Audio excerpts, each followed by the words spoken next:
आदरणीय अध्यक्ष महोदय, मैं आपको धन्यवाद देना चाहती हूं कि इस महत्वपूर्ण मुद्दे पर आपने मुझे बोलने का मौका दिया। ये अलग बात है कि सत्ता पक्ष के लोग सब मेरे बोलने से पहले ही भाग गए। आइए आइए, आपको देख के मैं खुश थी कि आप वापस आ गए। सबसे पहले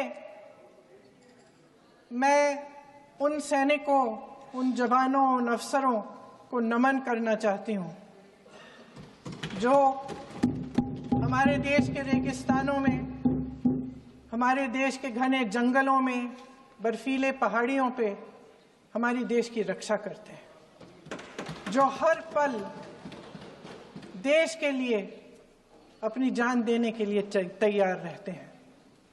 1948 से लेकर अब तक, जब से पाकिस्तानी रेडर्स ने कश्मीर पे हमला किया, तब से लेकर अब तक हमारे देश की अखंडता की रक्षा करने में उनका बड़ा योगदान है।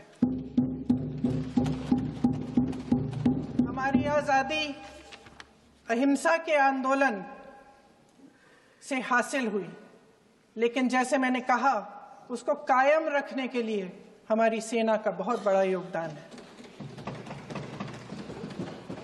अध्यक्ष महोदय, कल मैं सदन में बैठी हुई सबके भाषण सुन रही थी।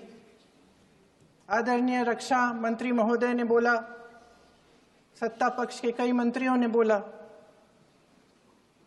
1 घंटे का रक्षा मंत्री जी का लंबा भाषण था। सुनते सुनते एक बात मुझे बहुत खटक रही थी।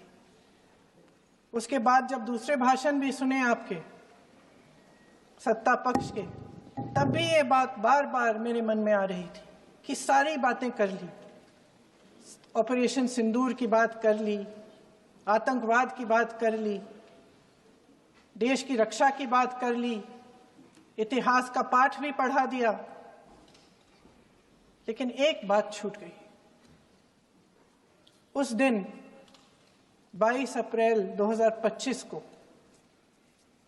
जब 26 देशवासियों को अपने परिवार के सदस्यों के सामने खुलेआम मारा गया, तो ये हमला कैसे हुआ, क्यों हुआ?